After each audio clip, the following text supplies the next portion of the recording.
പല കമ്പനികളിൽ നിന്ന് പല സാധനങ്ങൾ കൊണ്ട് പല തലങ്ങളിൽ ചെയ്ത് അവസാനം എണ്ണ പെട്രോൾ പമ്പിൽ ചെന്ന് എണ്ണയും വാങ്ങിച്ചടിച്ചിട്ട് ഇതും ചെയ്ത് വണ്ടി ഓടിച്ചു പോകുന്നത്.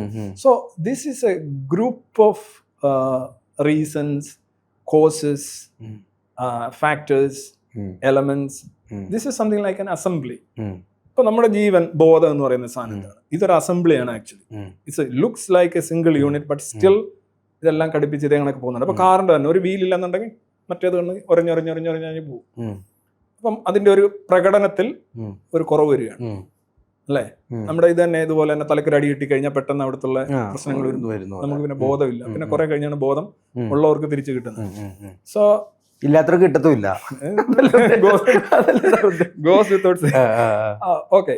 അപ്പൊ ഇതെല്ലാം യഥാർത്ഥത്തിൽ ഈ നിങ്ങൾ ഈ പറയുന്ന സൃഷ്ടി എന്ന് പറയുന്ന ഒരു ഉദാഹരണമല്ല. സൃഷ്ടി എന്ന് പറഞ്ഞാൽ ഒന്നും ഇല്ലായ്മയിൽ നിന്ന് എന്തെങ്കിലും ഉണ്ടാക്കുന്നതിനാണ് സൃഷ്ടി എന്ന് പറയുന്നത്. ബാക്കിയുള്ള എല്ലാം പ്രൊഡക്ഷനോ അസംബ്ലിയാണ്.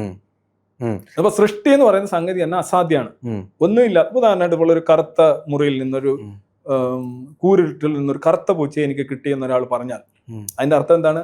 കൂരിരുട്ടായിരുന്നു, അയാൾക്ക് കാണാൻ കഴിയില്ലായിരുന്നു, കറുത്ത പൂച്ച അവിടെ ഉണ്ടായിരുന്നു, അയാൾ ഇങ്ങനെ തപ്പിയെടുത്തു. ഇല്ലാത്ത പൂച്ചയൊക്കെ ഉണ്ടാക്കാൻ പറ്റില്ലല്ലോ, ഇല്ല. അപ്പോ സൃഷ്ടി, ക്രിയേഷൻ എന്ന് പറയുന്ന സാധ്യം ടോട്ടലി ഇമ്പോസിബിൾ ആണ്.